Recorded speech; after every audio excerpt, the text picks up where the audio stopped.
Serial तुमसे तम तक में आ चुका है धमाकेदार ट्विस्ट, जहां दोस्तों मीरा कर देगी अब अन्नू को टर्मिनेट, क्योंकि यही एक मौके का तो इंतजार कर रही थी मीरा, मगर मीरा से हो जाएगी बहुत बड़ी गलती और उसके बाद खुद सबके सामने माफी मांगेगी आर्या के कहने पे। मगर ये सब कैसे होने वाला है दोस्तों, हम आपको बताते हैं और साथ ही आर्या खुद अन्नू को मनाता नजर आने वाला है। मगर ये सब कैसे होने वाला है दोस्तों, हम आपको बताते हैं। जहां एक तरफ आपको पता ही है कि जब एफएम पे रेडियो जॉकी बात कर रहा होता है प्रोफेसर से कि भाई वो अपनी इससे छोटी 20 साल की लड़की से प्यार करता है, तो वहीं ये सारी बातें जब ड्राइवर भी सुन रहा होता है तो वो बोलता है कि भाई इस प्रोफेसर को शर्म नहीं आ रही है, अपनी से 20 साल की छोटी लड़की से इश्क लड़ा रहा है। तो वहीं अब आर्या गुस्सा करता है ड्राइवर पे और कहता है कि अगर तुम्हें इतना ही बुरा लग रहा है तो सुन क्यों रहे हो। जहां ड्राइवर को बहुत बुरा लगता है और ड्राइवर ऑफिस में आने के बाद झंडे को ये बात बता देता है कि भाई सर ने आज मुझे पहली बार डांटा, और वो भी इस बात पे डांटा। जिसके बाद अब झंडे को शक होने लगा है कि भाई कहीं सच में आर्या अन्नू से प्यार तो नहीं करने लगा है, अब मुझे ही कुछ करना होगा इस लड़की का, यानी कि अन्नू का।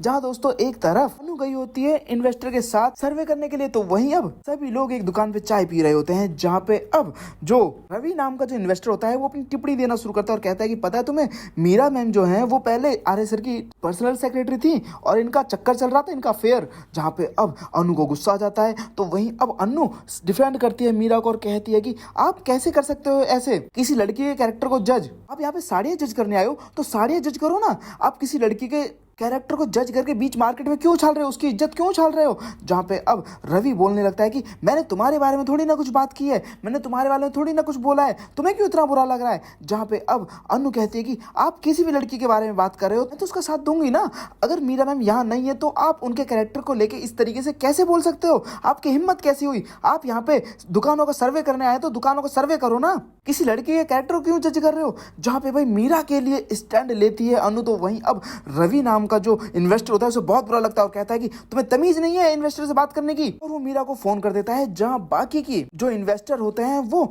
अनु से बहुत ज्यादा इंप्रेस हो जाता है और वो कहते हैं कि क्या बात है अनु, हम तुमसे बहुत इंप्रेस हुए। जहां पे अब बाकी इन्वेस्टर सर्वे करने के लिए जाने को बोलते हैं, तो वहीं रवि नाम का जो इन्वेस्टर होता है वो कहता है कि अब कोई सर्वे नहीं होगा। वहां से मीरा को फोन करके कह देता है कि कितनी बदतमीज है आपकी एम्प्लॉय जो अन्नू है, जिसे आपने हमारे साथ भेजा है, वो मुझसे बदतमीज से बात कर रही थी। तो वहीं अब मीरा फोन करती है अन्नू को और कहती है कि कहाँ हो तुम। जहां अन्नू बोलती है कि मैं इन्वेस्टर के साथ सर्वे कर रही हूं मैम। जहां पे अब अन्नू से बोलती है मीरा कि अभी के अभी इसी वक्त वापस कंपनी आओ। मीरा तो बहुत गुस्सा करती है और मौके का फायदा उठाती है और मीरा बोलती है कि मिल गया वो मौका। जहां पे अब वो झंडे के साथ जाती है आर्या के पास और कहती है कि सर आप कहते थे ना अन्नू कितनी टैलेंटेड है, आज उसने हमारे इन्वेस्टर रवि के साथ बदतमीजी की है। जहां पे अब आर्या भी कह देता है कि तुम्हें लगता है ना कि मीरा कि मैं हमेशा अन्नू का फेवर करता हूं, ये लो टर्मिनेशन लेटर, अगर तुम्हें लगता है कि अन्नू गिल्टी है तो उसे टर्मिनेशन लेटर तुम अपने हाथों से दोगी। मगर दोस्तों जब मीरा को पता चलेगा कि इन्वेस्टर जो था वो खुद मीरा के बारे में उल्टा सीधा बोल रहा था, तो पहले तो टर्मिनेशन लेटर देगी मीरा, उसके बाद